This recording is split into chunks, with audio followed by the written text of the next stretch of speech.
Welcome to DP2 Insights. In this video, I'm going to demonstrate how to use or how to implement Chromakey backgrounds without having to essentially use the Manage Images workflow. So this is kind of the easiest way to do it.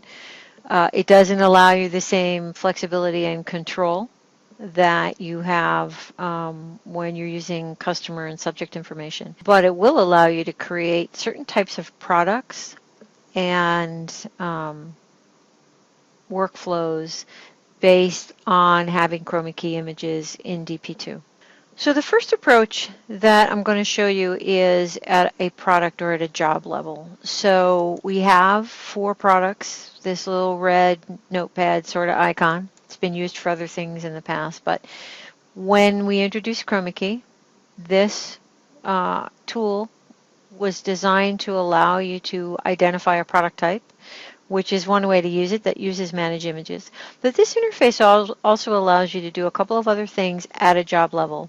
I can simply select a background, in which case I'm going to select this one, and it will allow me to, at a job level, populate all of the background for the images based on that specification. So if this were a product that I was using both portrait and landscape, I was using orientation and aspect ratio to make those decisions on the fly, I would need both a portrait and a landscape background so that the background was appropriate in either orientation. Or I could simply select a background from those that I had already saved into my Manage Images interface. And this will allow you, again, to do this at a job level, and I'll just demonstrate what that means. If I close and save this, when I use this product, and I'll drag it into my order items window with images, order images, what that's going to do is it's going to populate the background based on this job. So all 4 nodes in this particular product will be unique and will include the background that I've specified. In this case, it's autumn.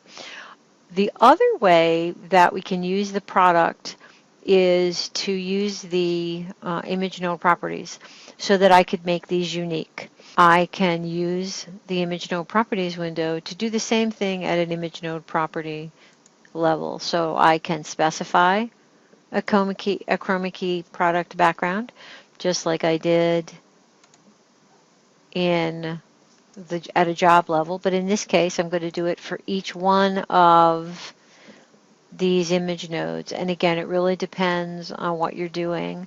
What I want to distinguish for you is that you can do this at a lot of different levels depending on what your needs are.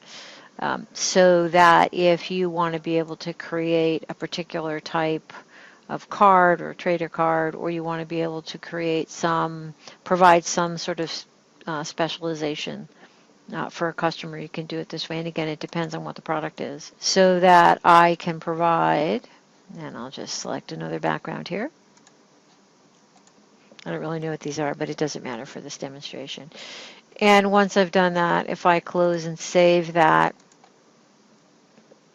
product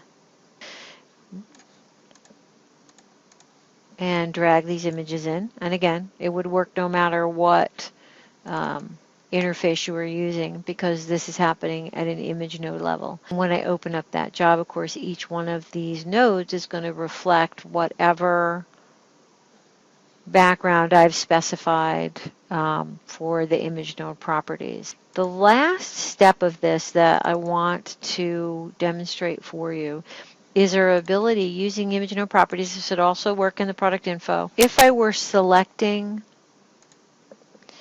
the background from this drop-down list, I don't have the ability here to type into this. What I would have to do is go ahead and actually edit the text file. In the next video, we'll talk about how to use a macro to do the same job in both product info and the image node properties, so that you can actually populate the background from the subject information data table. Thank you.